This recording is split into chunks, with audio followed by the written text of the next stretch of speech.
first time, this is a little bit about me. This is Clojure. I am Benizi on pretty much every medium. That includes Twitter, GitHub, Benizi.com is my out-of-date website. As they just mentioned, I work at Forever.com, where I do mostly Ruby, and hopefully soon do some Clojure and some Go. I've worked professionally with Perl, .NET stuff that I did not like, JavaScript, PHP, which I did not like, and Ruby, which I'm starting to not like. I have pretty strong interests in Go, Clojure, Erlang, Haskell, and Python. And I tend to like tools that require a lot of configuration or practice to kind of get. So I did not immediately like any of Vim, Z Shell, Linux, or Xmonad, but I love them now. Here's a bit of my Clojure background.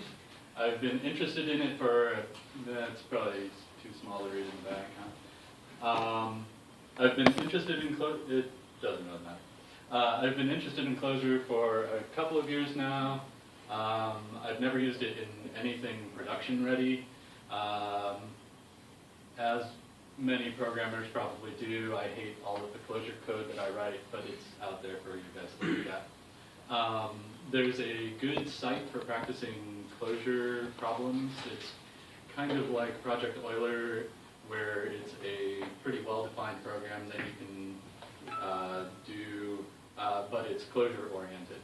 I've solved all the problems on there, and I've built some toy applications. So u2.be, y2u.be was an existing YouTube link shortener, which to me does not read as YouTube, so I got yu2.be.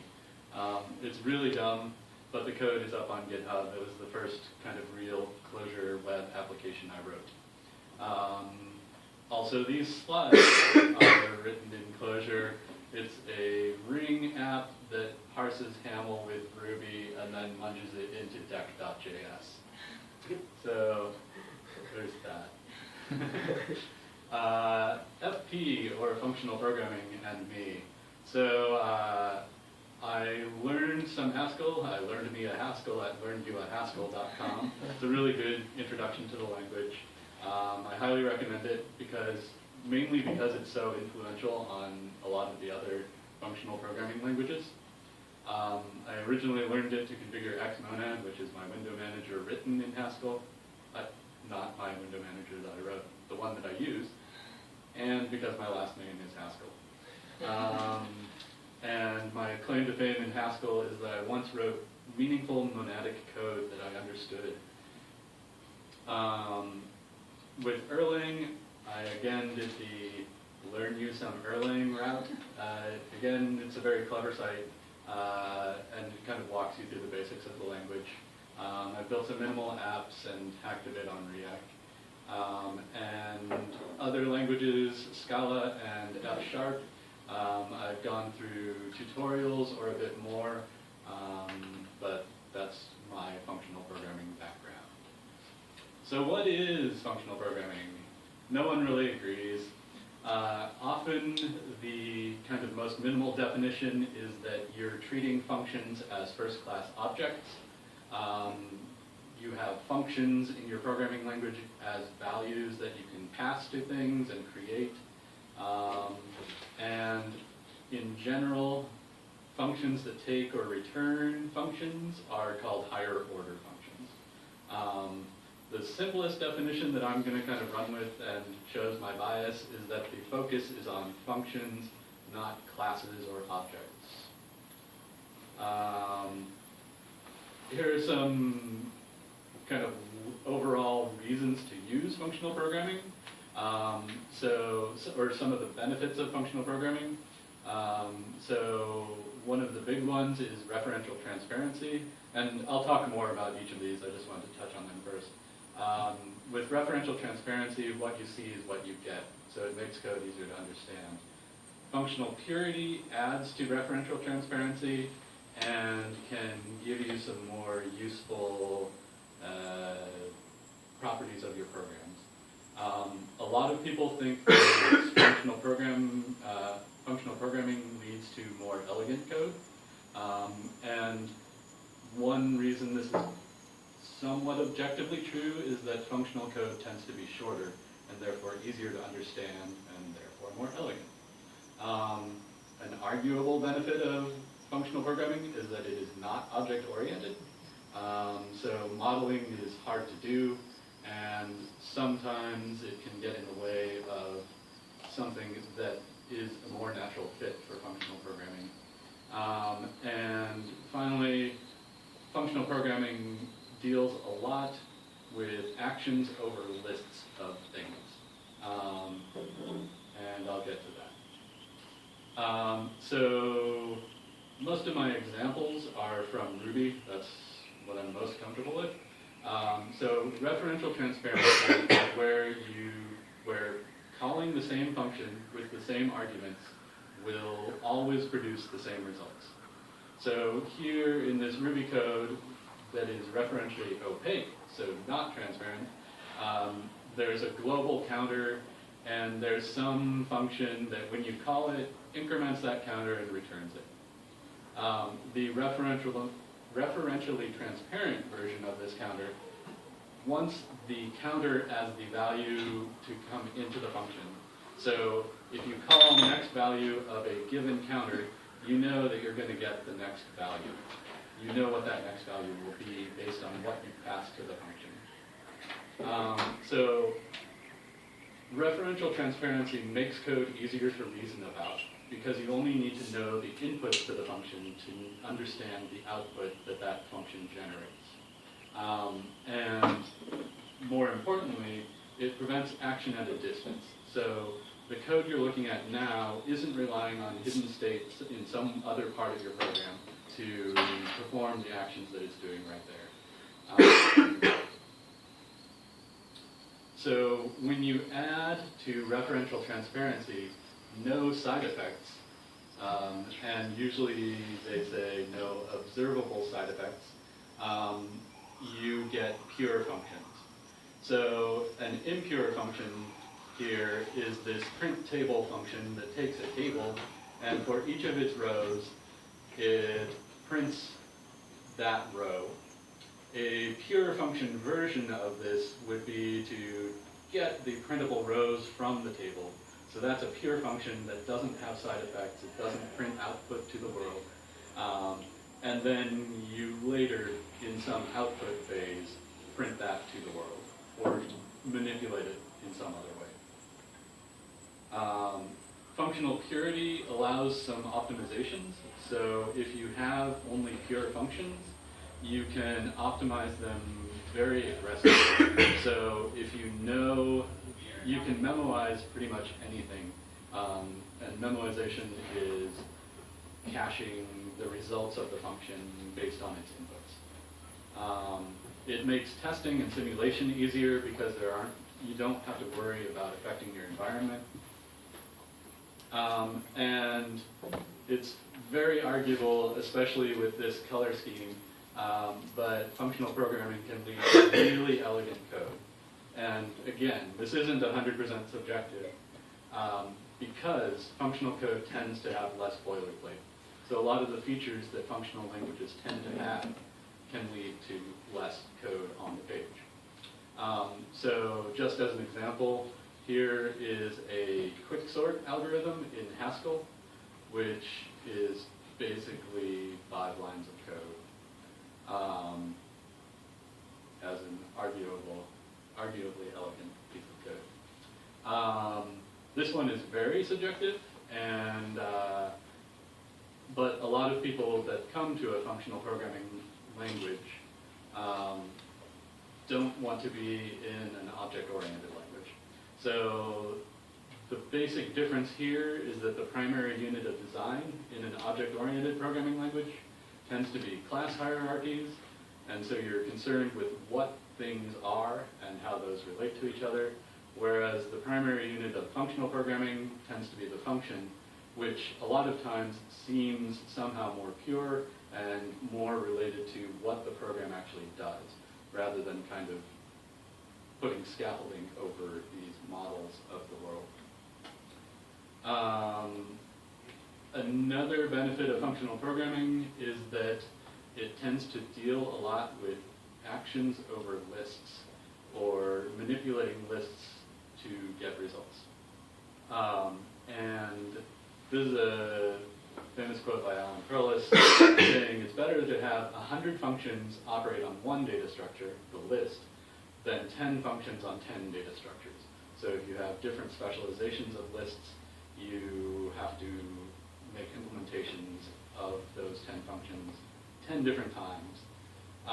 And libraries of functions that are composed this way tend to, or libraries of functions written this way tend to be better composable. So that's all I'll say about that. Some things to keep in mind. Functional programming is a spectrum, so different functional languages emphasize different points that I've gone over so far in different ways. So Haskell, for example, is the only language I've mentioned so far that really emphasizes functional purity. So Haskell goes above and beyond to isolate things that have side effects on the world to certain portions of programming Haskell.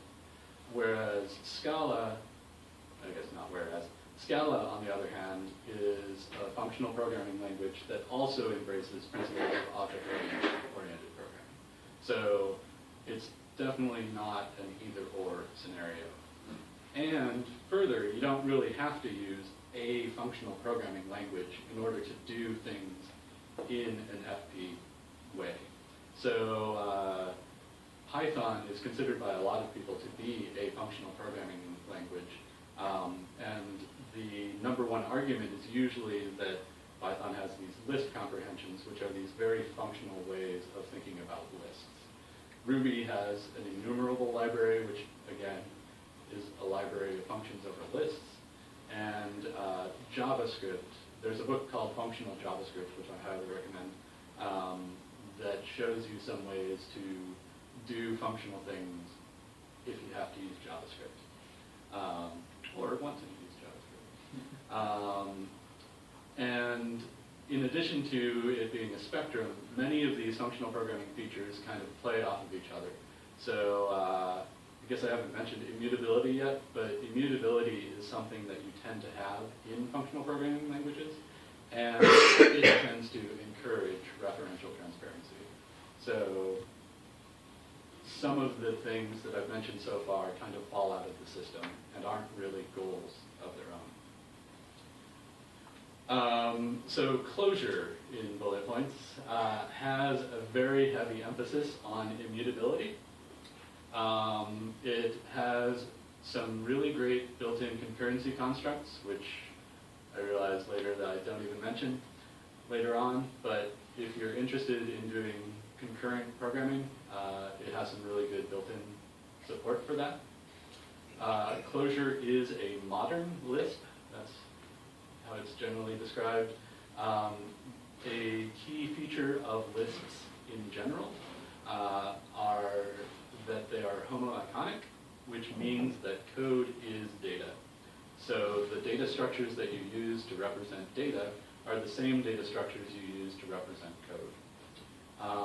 And the main method of interacting with a Lisp is through a REPL, or the read, eval, print, and then you loop.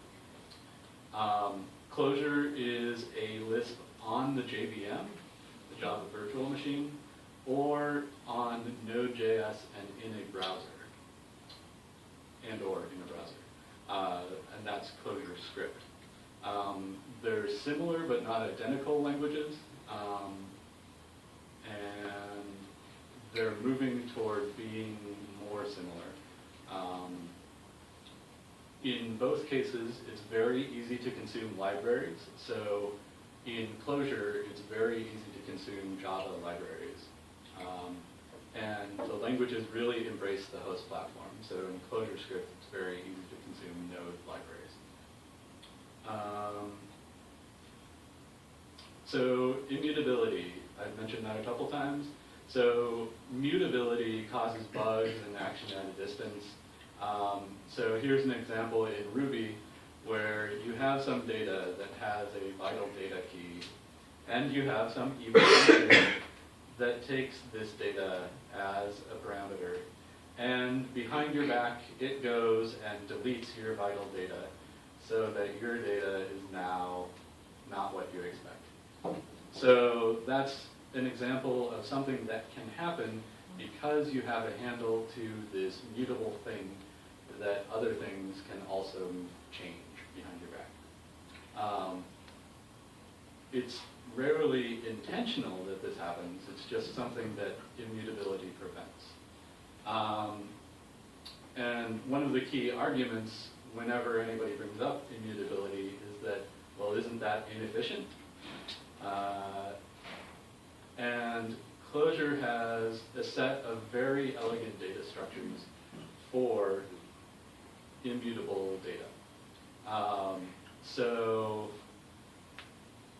the pictures are better.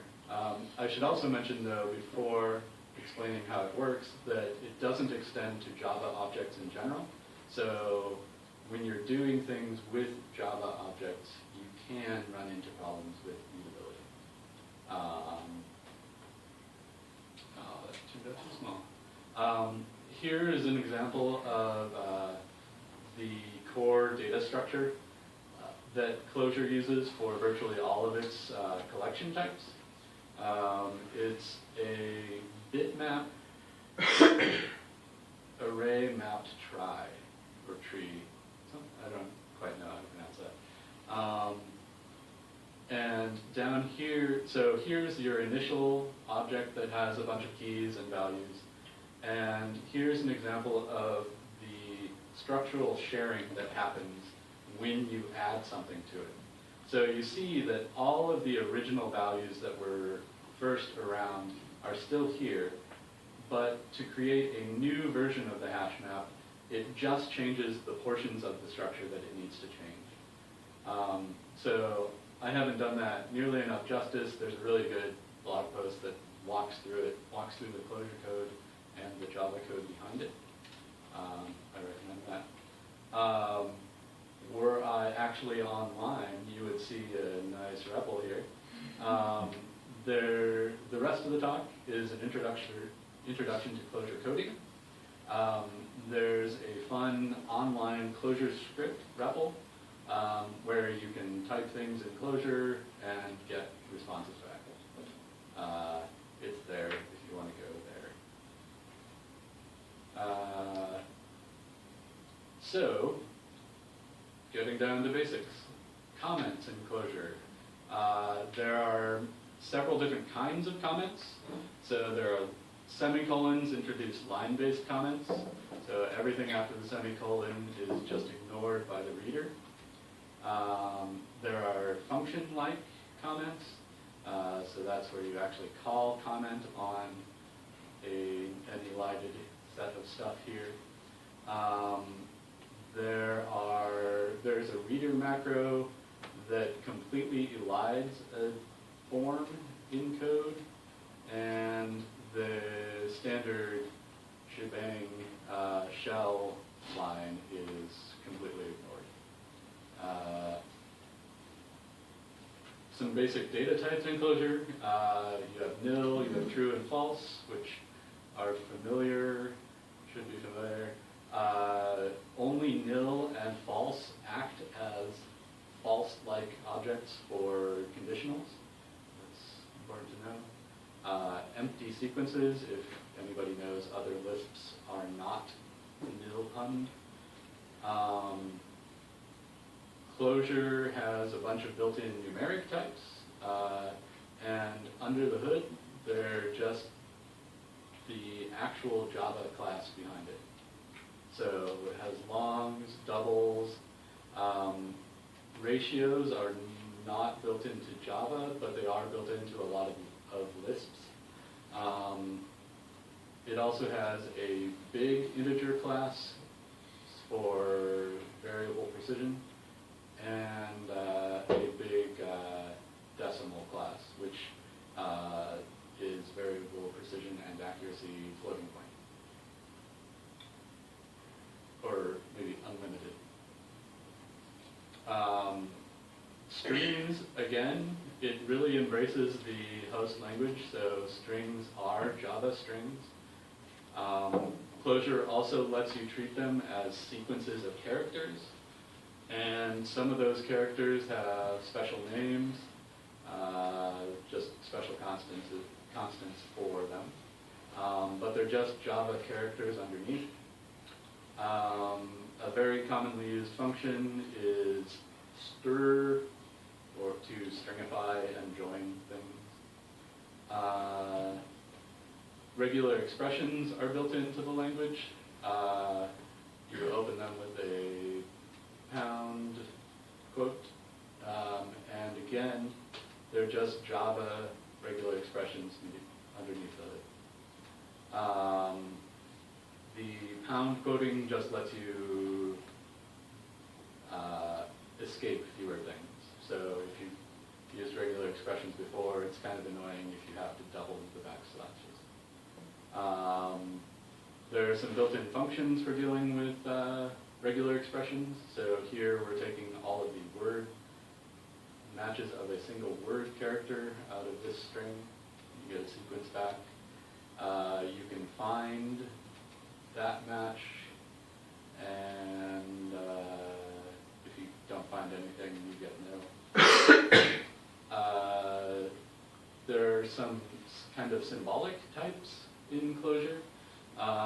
So if anybody is familiar with Ruby, Ruby has something that it calls symbols that Clojure calls keywords.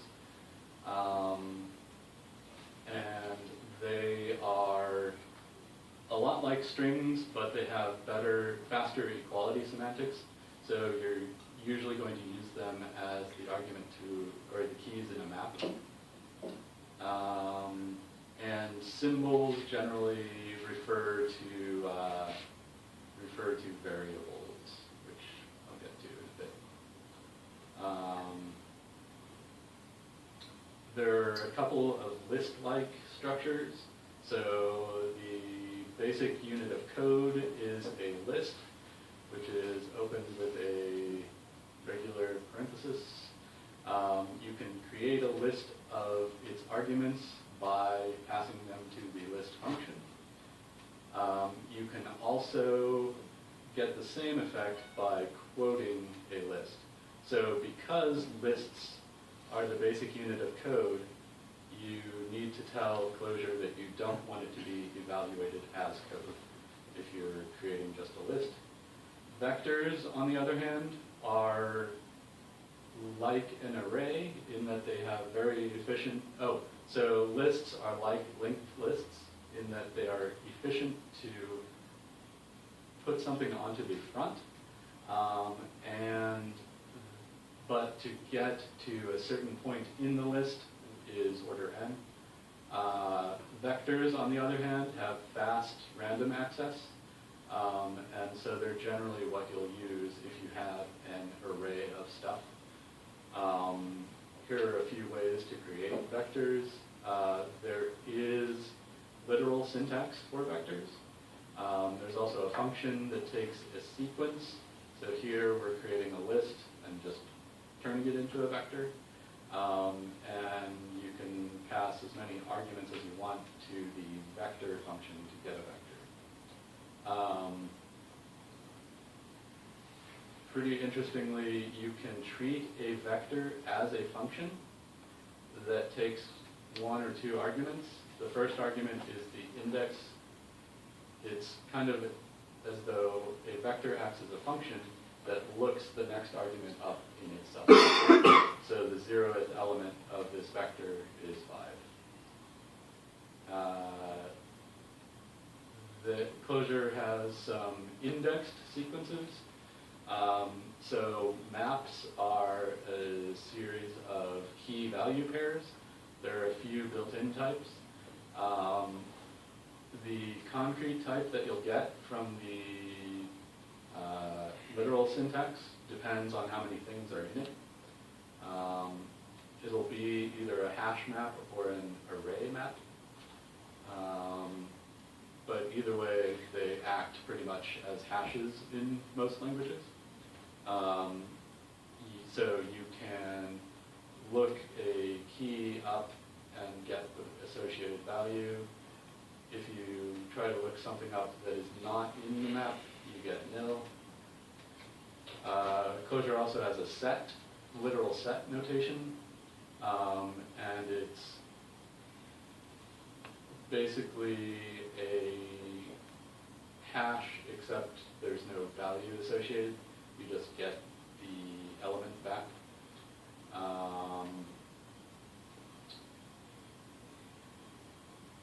So those are some of the basic data structures. I kind of glossed over the general order of operations, or what happens when you actually enter some Clojure code. So first, the Clojure reads in your form that you've given it. So you have access to this same mechanism through the read string function. You can read this string and see that this string that represents a list ends up being represented as a list in Clojure. At that point, after your code has been read, macro expansion occurs. So I won't delve too deeply into macros.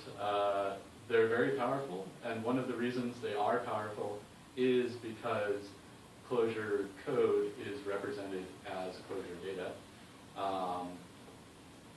But that's the next thing that happens after a form is read in. And then the form is evaluated. And again, you have access to this same functionality through the eval function. Most things evaluate to themselves. So, for example, the number 1 evaluates to the number 1. The keyword evaluates to the keyword. The vector 1, 2, 3 evaluates to the vector 1, 2, 3. The interesting ones, also I'm being a little hand-wavy here. The actual situation is way more complex, especially for ClojureScript, because there are multiple levels of these various operations. There's a link there to a really in-depth explanation if you want it. So lists are the thing that are interesting to evaluate. So the first thing that it does, so if you read in this form, you have a list consisting of a symbol first item. When you try to evaluate it, the first item gets resolved to something. And so what you see here is that first item, this thing I haven't defined, is resolved to nothing. So it was unable to resolve it. So the first thing gets resolved to something. If the thing is a function, you evaluate the remaining items and pass them as arguments to that function. So I walked through a little example here. So you have this list that's been read in that consists of the symbol x and a couple of sub-list arguments. So the first thing that happens is, oh, well, I need to evaluate this first list. So the first thing that happens there is you repeat. You have a list consisting of a symbol plus an argument. So you value and say y is a function. Then you evaluate the arguments, so 1, which evaluates to itself, and you call the function y with 1 as the argument. Then you have this other list consisting of a symbol and a string. That's a typo. A evaluates to itself, so you call z this function with a and you get this result. And then you call the outer function with the result of the things that you evaluated. So it's very straightforward what happens when a list gets evaluated. You figure out what the first thing in the list is, and then you'll know what to do with it. So if it's a function, you recursively do what you just started doing. But the wrinkle is special forms. So there are several special forms in Clojure, and I'll go through a few of them here, but I won't cover all of them. So def is a thing that defines a symbol and optionally gives it an initial value. And the reason def is special is because it's very low level. The act of taking something in and assigning it to a name is a very low level operation that isn't really functional at its core. If evaluates a test and then one of the two branches. So if you have an if, you have a conditional, and then you have something that is evaluated when it's true, and something that's evaluated when it's false. And the reason if is special is because parts of the form need to remain unevaluated. So if you were to evaluate all of the arguments at once, it would just be like a function, but if has kind of special handling, taking a branch of evaluation. Do is a special form that runs each of the forms it contains, but only returns the result of the last. So in all these cases, like if and do, they're all functions that they're for? No. So that's why I've split them out to special forms, because they are. I think all of the ones I mentioned are implemented in the Clojure compiler. Okay. So that's the special. I mean, they look like functions, but the keyword, they're special keywords. Yeah. Like you said, we'll evaluate that differently, so they're not going to evaluate them in order as an order function. Okay. Quote is a special form that prevents evaluation of its arguments, and because quote is so useful, it also has some syntactic sugar. So the single quote before a list expands to, or the single quote before anything evaluates to quote of that thing. And again, it's special because its arguments aren't evaluated. So hash maps have a bunch of functions that you can call on them. Interestingly, keywords are functions that look themselves up in the next argument. So either way you wrote this, with this first or this first, would return the same result. Similarly, in a set, it'll look itself up in a set. But numbers and strings are not functions. Partly to not be confusing. So the get function just takes a hash and a key and returns the value if it's in the map, and nil if it's not. And you can pass a third argument, which is optional, which will, if the key is not in the map, that's what you'll get. You can get a sequence of the keys of the map, or their associated vals, short for values. You can associate in a map a key with a value, and it will return a new map with that value map, that key map to that value. You can actually pass any number of key value pairs, and you can disassociate a key from a map, and you'll get a map that does not map that given key to any value. There's some basic functions for operating on sequences. So cons, first, rest, constructs a new sequence by appending the first thing you give it to the rest. So you can cons things onto lists or vectors or sets or hash maps. You can cons a pair, a key value pair. And note that you get the sequence of key value pairs that results, not necessarily ordered. And then going back to your data structure slide, this doesn't have to recreate anything. It just throws it on the front, and it's very efficient because it leaves the rest of it alone and it just appends this. It's like a linked list to the front of it. Yep. Okay. Essentially.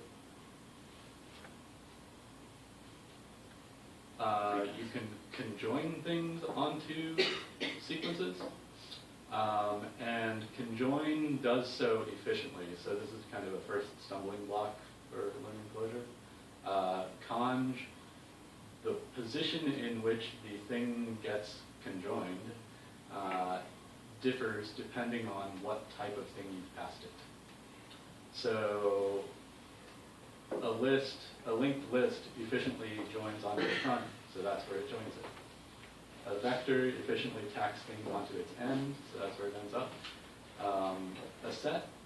Sets and maps aren't ordered, so they aren't confusing for the ordering issue, but you can conjoin things into sets and maps. Let's conjoin. There's a convenient function into, which lets you put a series of values into some first object. And it doesn't have to be empty. The examples here are. And it's essentially the same as calling conjoin with each argument successively.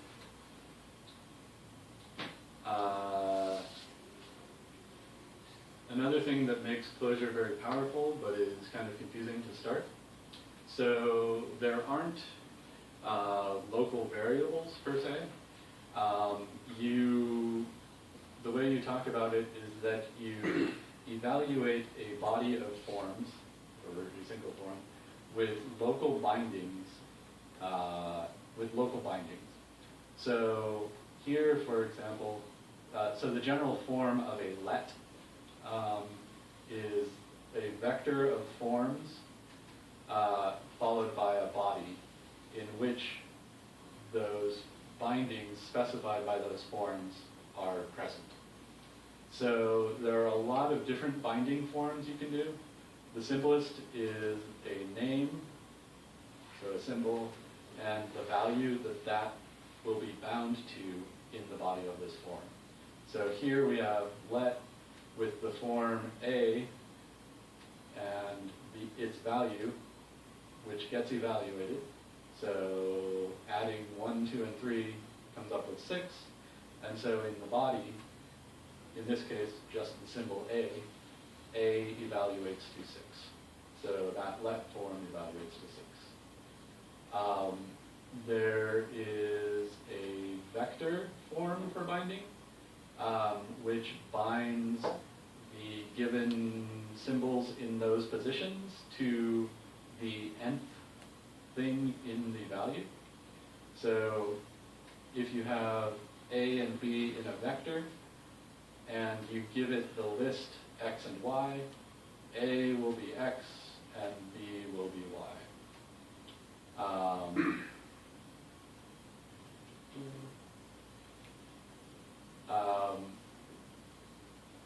This is just an example map for use in the subsequent examples. So say you have a request which has a request type of get and a URL of slash, so the root URL. A binding form that looks like name and a key pulls that key out of that map-like thing. So in this binding form, and I omitted the value here. So this pulls the request type out of request and binds it to the local binding X. So pulls out the request type and you when you evaluate X, that's what it evaluates to. You can pull multiple keys out at once by passing the keyword keys and a vector of keys to pull out. So if you wanted to pull out both the request type and the URL, those would become local bindings. So you can get the string that concatenates type, the request type that you pulled out, and the URL. And if you're doing that, so you have keys and you're only pulling out one symbol here, you can also get the entire map from which you're pulling things out as another name that you specify. So this is kind of stupid, not that the other examples were great, but this is a kind of simple example that just shows you that if you get the whole thing as R, they're equal.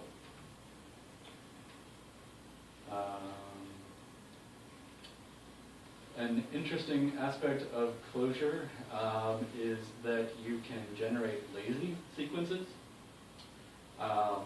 So the range function returns a lazy sequence if you give it no arguments. And that will be an infinite sequence that is not evaluated immediately. So, but don't try to print it. Because it is infinite, so it will never return. You can, range also gives you some options to get ranges of numbers that are a little more convenient to use sometimes. But Clojure gives you some operators for working with lazy infinite sequences. So if you wanted the first 4 numbers off of this infinite sequence, do that. If you wanted to take everything but the first 5 things from this infinite sequence, you can do that. And it itself is a lazy sequence starting at the 5th. So, and just as another example, you can nest these, so you can take the first 8 things, but then drop the first 5 of them, and that gets you the 6th, 7th, and 8th. You can also get the nth element of one of these infinite sequences.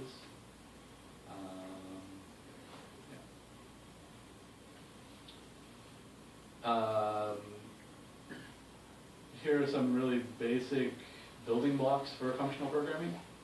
So you can apply a function, in this case sum, to a sequence, and it's the same as calling that function with the sequence as its argument.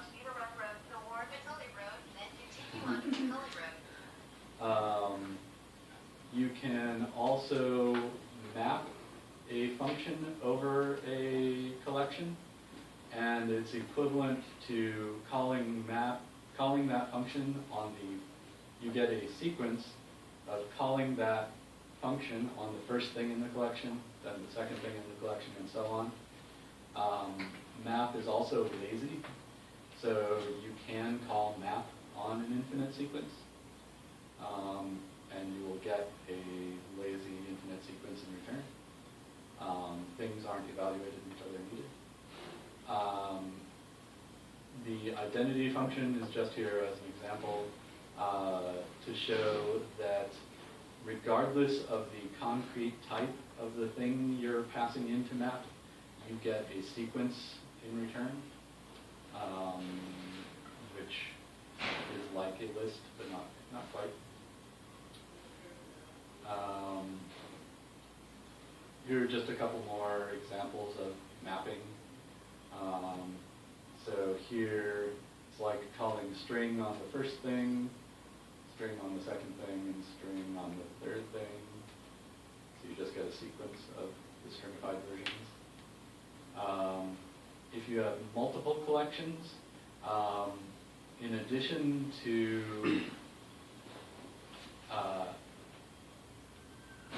you can deal with infinite collections because map stops when the shortest sequence ends. So here, for example, we have the finite sequence ABC and the infinite sequence 0, 1, 2, etc. But it's as if you called vector with the first thing from this sequence and the first thing from this sequence, second and third. And so you get this finite result.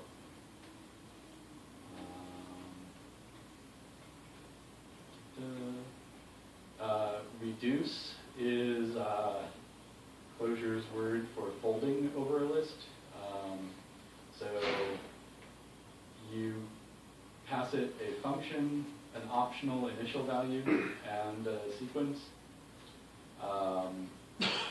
And it's as though you repeatedly call the function with the existing value and the next value, and then plug that back in as the existing value. So here, you start with 0, so that's your initial value, and you pass in the first thing in the list and get some result, which you plug back in and pick off the next thing in the list and get some result, and so on.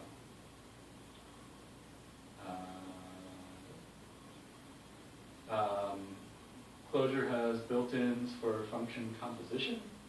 So if you want to, it's kind of counterintuitive at first, but each one wraps the result of the next. So inc is a function that increments, and minus is either subtract or negate, depending on how many things you pass it. So here is a function that negates its argument, then increments it, and you can call that on something. Again, probably not the best example, but if you needed something that negates and then increments, that's how you do it. You can partially apply a function. So if you're familiar with other functional programming languages, this is not currying. Because Clojure can have periodic functions, you can evaluate it at any point. But as an example, this is like the function that you get back from calling partial map increment is as if you called map and increment on whatever other arguments you provided. I don't know if that's a good explanation. And kind of the canonical example for partial function application is an adder that has some initial value that you care about.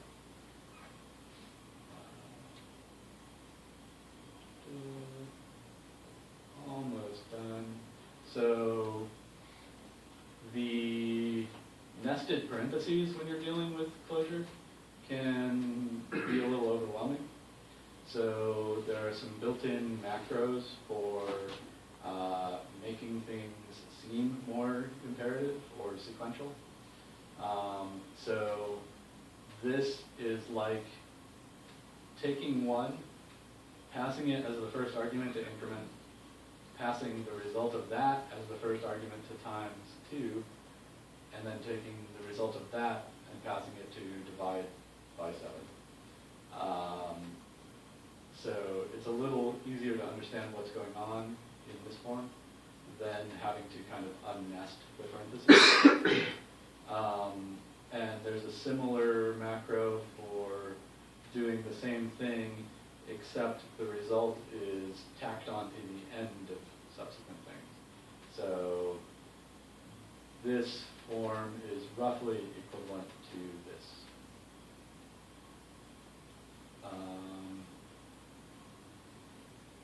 these are just a couple of things that tripped me up at first.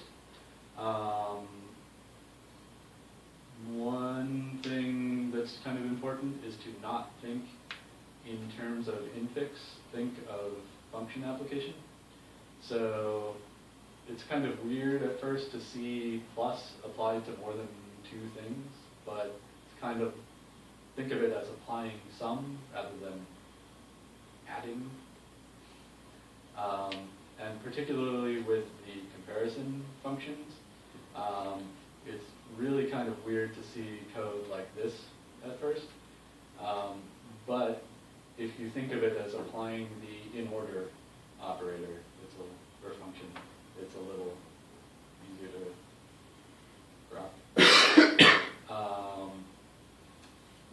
One thing that was hard to remember at first was remembering when things need to be in a list. And really, the key is if you want it to be evaluated, put it in a list that's not quoted. Otherwise, either quote it or use a vector. And that's it. Oops. I have links to these slides. I will put up links to these slides. I modified these today. There are a couple of really good books on Clojure. And I'll link to the blog posts. Another big part of why Clojure is great is that its creator is a really smart guy with good ideas. And he has some really good talks about a lot of the philosophy behind Clojure. But they aren't really Clojure specific. And then I have some links here for other places to practice Clojure. So I pulled it up. That's it. Yeah. Any questions, you guys? So when you're writing Ruby now, or any object-oriented programming language, do you find yourself always thinking that you could figure this problem out, or you could do this problem in Clojure, or some sort of functional programming language? Not necessarily. So you might have noticed that one of the other languages I like is Go. Mm-hmm. So Go is very much not a functional programming language. Go, on the other hand, is very fast and it's really easy to write code in. A lot of things you do depend more on the libraries you have to work with than kind of the pure problem of whatever you're doing. So I generally find that I'm not unhappy writing Ruby. I just find a lot of the things that I find in Clojure to be elegant, and it avoids a lot of the problems that I come across in Ruby, where you're mixing things in from all over the place and everything's mutating everything, and it's just a soup sometimes. You feel like mentally it flows better than having to stop and think about your hierarchy of objects and how they inherit. Yeah, exactly. And it's a really good fit for things that are mathematical because a lot of the notation is influenced from math. And so, or like large list processing, like exactly. Processing lists, processing large data sets are two things that are really in its wheelhouse. What is your opinion of Clojure's Java interoperability? It's mixed. So it's really easy to do, but a lot of the time when I'm writing Clojure code, I end up finding myself looking things up in Java code. So the fact that a lot of the primitives are actually Java classes under the hood means that things like uppercasing a string, you just call .to up. Oh, I didn't even go over, call .to uppercase on that string, which is really calling the Java method on that string. And so in order to do some very basic things, you find yourself dropping into Java a little more than I would like to, have to. But on the other hand, when you do find some Java library that does exactly what you need to do, it's really easy to just plug it into Clojure. So questions? The map functions, if you were to call a map function on a giant list, does it call it concurrently? Since I guess it's immutable, it doesn't have to care about the other elements in the list, and it can spread the work. So it's not by default, because you can't guarantee that whatever you're operating over is going to be immutable. Okay. So you can call a map over things that are not Clojure's core data structures. There is a pmap for a parallel map, which will parallelize pretty much automatically with Clojure. Cool.